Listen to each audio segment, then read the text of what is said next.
Olá a todos, sejam todos bem-vindos ao nosso canal Império das Artes. Eu sou o professor Raul Castro e hoje estaremos a analisar a obra Parnaso. Lembrando que esta análise faz parte da série Rafael e as Áreas do Conhecimento.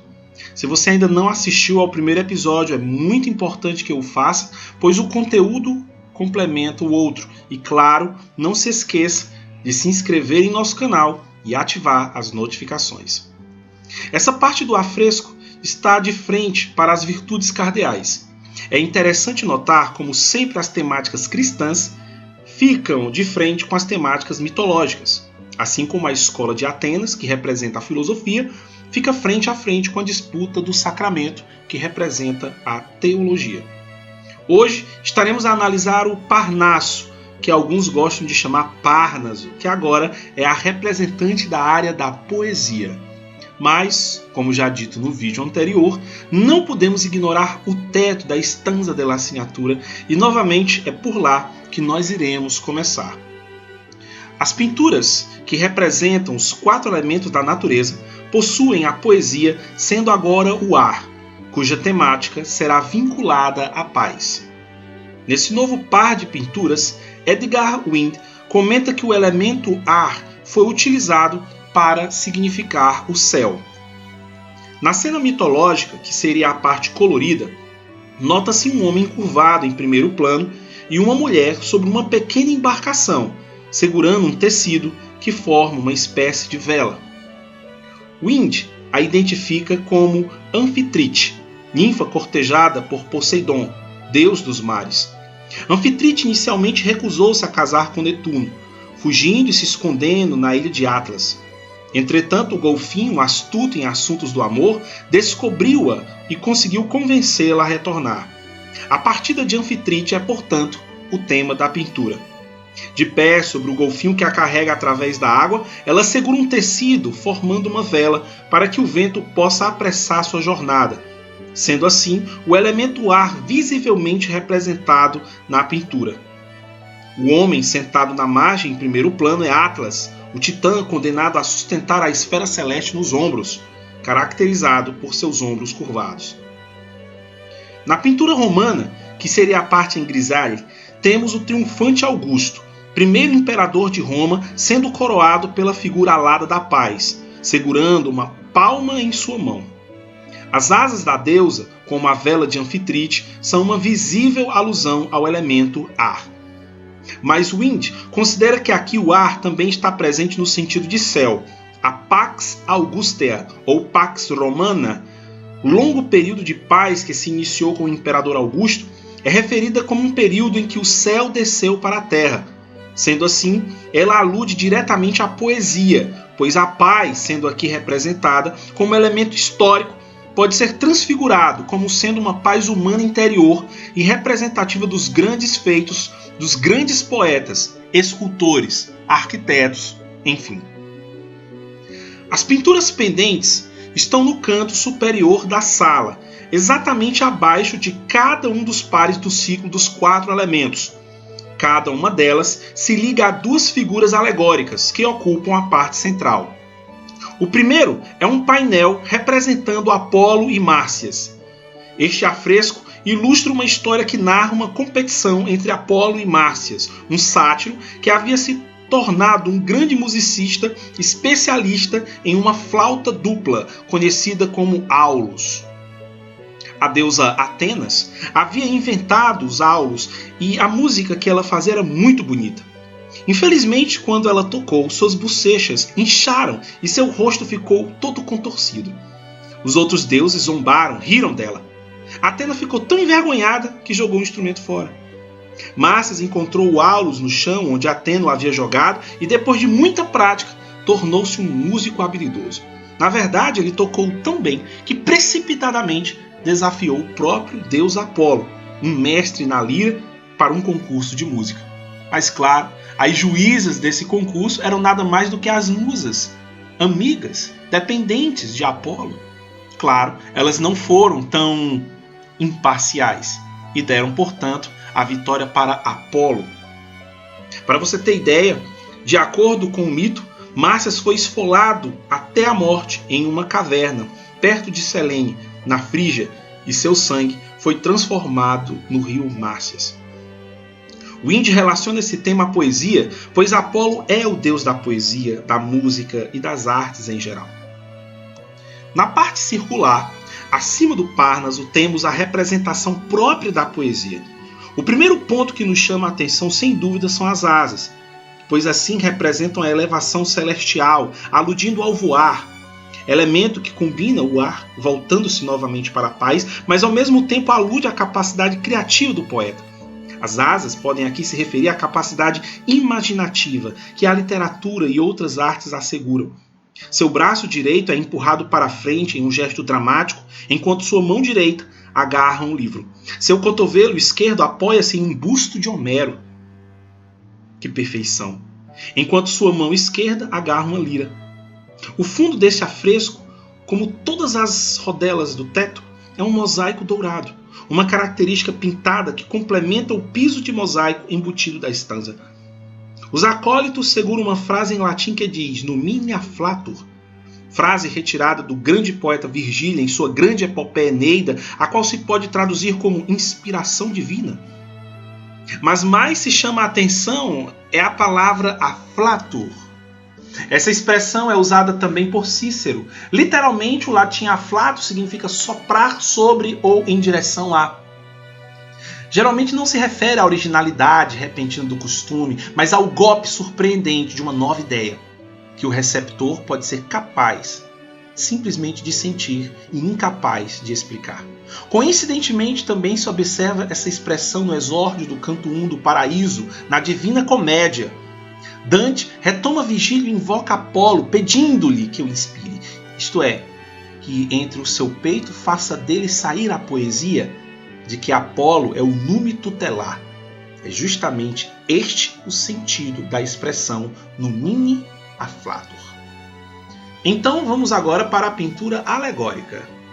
De acordo com o mito clássico, Parnassos foi a morada de Apolo e das musas, e também o lar da poesia. O Monte Parnasso é, como a colina de Roma, um lugar onde antigamente havia um santuário dedicado a Apolo e às artes. Isso tem uma relação direta com o quadro, porque através da janela na parede onde o afresco é pintado, há uma vista da Cortiglia de Belvedere e da colina de Roma.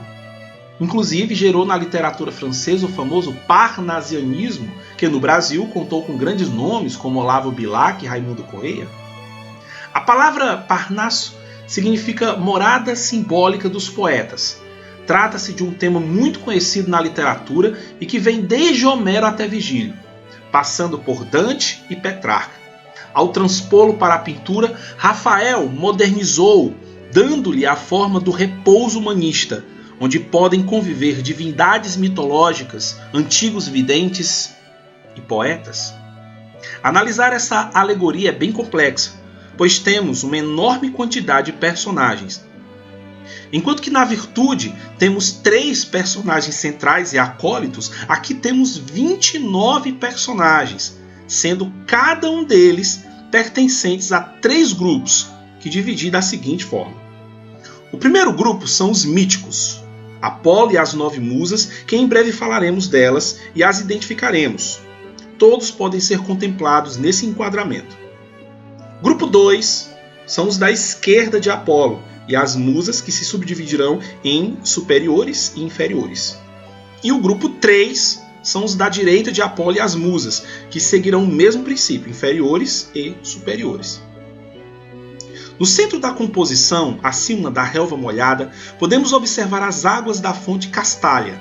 Segundo a lenda, as fontes Castálias era a nascente de água junto a Delfos, que, segundo algumas lendas da antiga Grécia, emitia os vapores alucinógenos que provocavam os oráculos de Delfos a terem os sonhos e visões que lhe permitiam predizer o futuro. Segundo outras lendas, da fonte apenas jorravam águas puras e cristalinas. Logo abaixo dela, teríamos uma segunda fonte, que seria a fonte Hipocrene, a nascente de água doce situada na encosta do Monte Helicon, tradicionalmente consagrada a Apolo e às musas, que teria brotado de uma pedra fendida por uma patada do cavalo Pégaso. Analisando agora o primeiro grupo, temos no centro da composição Apolo, reconhecido como o sol da geração olímpica. É filho de Zeus e de Leto, e irmão gêmeo de Ártemis, a deusa da lua. O deus Apolo traz a cabeça envolta por uma coroa de louros e encontra-se sentado debaixo de loureiros. Esses louros também estarão na cabeça dos grandes poetas, como se fosse a referência a um halo cristão. Com um rosto de beleza radiante e juventude eterna, uma cabeleira loura que cai em cachos graciosos sobre seus ombros, alto e desembaraçado, com uma atitude, um porte sedutor, Apolo é representado, na maioria das vezes, tocando uma lira de ouro, inventada e outorgada como presente por seu irmão Hermes. Mas aqui, Rafael troca essa lira por uma lira de brátil. Este é o único instrumento sendo tocado. Os outros estão respeitosamente calados, exceto pelo número de cordas. É um retrato fiel da lira da brátil comum. O corpo, a cabeça, em forma de coração, com pinos frontais, as duas cornas de drone são todas formas típicas. Rafael, inclusive, foi criticado por incluir um instrumento contemporâneo nas mãos de Apolo. Além disso, é um violino curvado, e a referência era uma técnica desconhecida na antiguidade greco-romana. No entanto, o historiador Witschnitz não considera tal crítica justificada. Afinal de contas, segundo ele, o propósito de Rafael na assinatura é, especialmente na sua obra, fornecer uma fusão da antiguidade com a vida no Alto Renascimento, para mostrar os grandes artistas e filósofos do passado, conversando com suas contrapartes nos últimos dias, como em breve também falaremos. A lira da brátil de Apolo tem 9 cordas no lugar das 7 habituais, e esse recurso, é claro, para aludir às musas. Justamente agora falaremos das 9 musas. De acordo com Hesíodo, as musas foram concebidas após o pedido dos deuses para que Zeus criasse seres divinos para louvar os grandes feitos e o universo. Assim, Zeus se deitou com a deusa da memória, Mnêmose, durante 9 noites consecutivas. Por volta de 9 meses depois, a deusa deu à luz 9 filhas. Vamos aqui identificá-las conforme Rafael. Do lado esquerdo, temos Calíope, musa da poesia heróica e oratória. Ela está com o seio descoberto, mostrando bravura e heroísmo, como as antigas Amazonas. Também a única que expressa ampla sexualidade, pois o próprio Apolo, junto com Calíope, tiveram 2 filhos, Orfeu, o grande músico, e Lino. Do lado direito de Apolo, temos a musa Polínia. Era a musa sagrada do canto e da eloquência. Ela é uma mulher muito séria, pensativa e meditativa. Às vezes, também é conhecida como a musa da geometria, da mímica, da meditação e da agricultura. Em seguida, temos Euterpe. No final dos tempos clássicos, ela foi nomeada musa da poesia lírica e representada segurando uma flauta. Alguns dizem que ela inventou o aulos ou flauta dupla, embora a maioria dos mitógrafos acredite a Atenas ou Márcias sua invenção. Na extrema esquerda desse enquadramento temos Terpsícore, que em grego significa deleite da dança. Era a musa da dança e do coro dramático. Temos aqui agora Erato. Ela era a música da poesia lírica e dos hinos. Agarra com Erato temos Clio, a musa da poesia e das histórias heróicas. Voltando para a direita, temos Thalia, a musa da comédia e da poesia pastoral. Ela era uma deusa rural, com os atributos de uma máscara cômica ou um cajado de pastor. Ao lado de Thalia, temos Urânia. Era a musa da astronomia e da astrologia. Ela geralmente é retratada como tendo um globo na mão esquerda e uma cavilha na direita, e seu pé em uma tartaruga, símbolo do silêncio. Ela é capaz de prever o futuro pela posição das estrelas, e frequentemente associada ao amor universal, ao Espírito Santo, enfim. Rafael dispensou esses detalhes, colocando apenas a mão da musa apontando para o céu. E por último, virada de costas, é a musa da tragédia. Apesar de seu canto alegre, ela é frequentemente representada com uma máscara trágica e usando o corturnus, botas tradicionalmente usadas por atores trágicos. Ela é Melpomene. Terminada a identificação das musas, vamos agora para os escritores, poetas e dramaturgos representados. Repare que temos ao todo 29 figuras, sendo um deus, 9 musas e 18 escritores, sendo um deles até hoje não identificado nominalmente. Rafael, ao pensar nessa divisão, fez 18 escritores, ou seja, 2 para cada musa, sendo que 6 deles são escritores do humanismo e do classicismo, contemporâneos, sendo os outros 12 poetas e dramaturgos antigos, representando aqueles que inspiraram os contemporâneos de Rafael. Eles são retratados interagindo, muitas vezes conversando ou, quando não, os escritores mais novos observando ou escutando os antigos. Então, vamos a eles.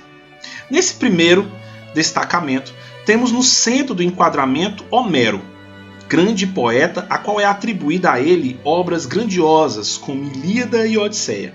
Ele veste um lindo manto azul. À sua direita está Virgílio, grande poeta romano, autor de Eneida e que guiou Dante Alighieri em A Divina Comédia. Por sinal, ele está aqui de perfil.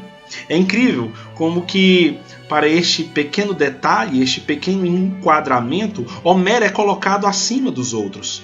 O romano vem em segundo e o italiano vem em terceiro, como se na verdade um fosse influenciado pelo outro. Homero é colocado com os olhos fechados, claro, porque ele era cego. Abaixo deles está um jovem capaz de parecer anotar tudo que se é dito. Ele é apenas um escriba e não uma personalidade imortal da poesia, representando aqui os jovens atuais que se inspiram nos grandes nomes do passado. A figura ao lado de Virgílio tem sido a que tem despertado mais debate ultimamente. Muitos dizem que é o autorretrato de Rafael.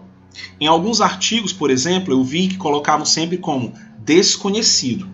Mas um outro autor historiador coloca sendo a personalidade de Giovanni Boccaccio, autor de Decameron, obra que praticamente iniciou o proto-romance e era um grande estudioso da obra de Dante. Por sinal, foi por causa dele que a obra, que antes era comédia, passou a ser Divina Comédia. No segundo enquadramento, aqui virado de costas, está o grande poeta Alceu, poeta lírico grego que supostamente inventou o verso alcaico. Ele era um contemporâneo mais velho e um suposto amante de Safo, com quem pode ter trocado poemas. Tendo sido marinheiro, seus poemas versam também sobre a dificuldade do mar. Por isso, em sua mão, veremos um prático para simbolizar seu status de piloto e exímio navegante, que conhece bem determinado caminho marítimo ou fluvial. A moça de cabelos loiros que o escuta é a poetisa Corina, tendo sido ela professor do famoso Píndaro. E escutam Alceu mais 2 poetas novos. Um deles é Francesco Berini, poeta italiano nascido no século XV, famoso por seus textos burlescos e comicidade. E ao fundo temos o famoso Petrarca, italiano do século XIV, que foi nada mais nada menos o cara que popularizou o soneto e um dos maiores expoentes da poesia italiana e humanística. Mas o destaque, sem dúvida, vai para Safo. Ela é, segundo Platão, a 10ª musa. Ela tem uma folha que a identifica com o nome. Safo tem seu legado com as poesias naturalistas e eróticas. Ela mostra seu ombro nu concorrendo em sensualidade com Calíope. Os cabelos sensuais é uma técnica a qual Rafael se baseou nos desenhos de Leonardo da Vinci, chamado Leda. Segundo o artigo de Joséphine Le Fou, é nítida a influência de Leonardo no desenho de Safo. Do outro lado agora, temos o grupo da direita. Temos assim 8 pessoas. Vamos rapidamente a elas. Esse é o poeta Plautus, dramaturgo romano que viveu entre 230 a 180 a.C. Foi autor de 25 peças e seu estilo cômico foram também fontes de inspiração para muitos renomados escritores, tais como Shakespeare, Molière e outros. Mais oculto ao lado de Plautus temos Terêncio, dramaturgo e poeta africano, nascido em meados de 1805. Suas comédias também reuniam grandes obras e é dele a famosa frase: enquanto há vida, há esperança. De amarelo temos Ovídio, poeta romano, autor de Metamorfoses e autor de vários poemas eróticos, entre eles a conhecida obra A Arte de Amar.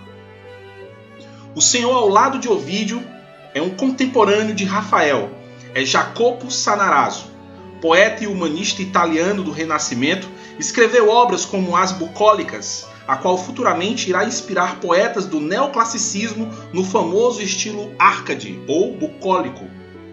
Mais abaixo, olhando para nós no afresco, temos Cornélius Galos, poeta e aluno de Virgílio. Foi um grande orador e, como em Roma abraçou a causa otaviana, foi prefeito do Egito.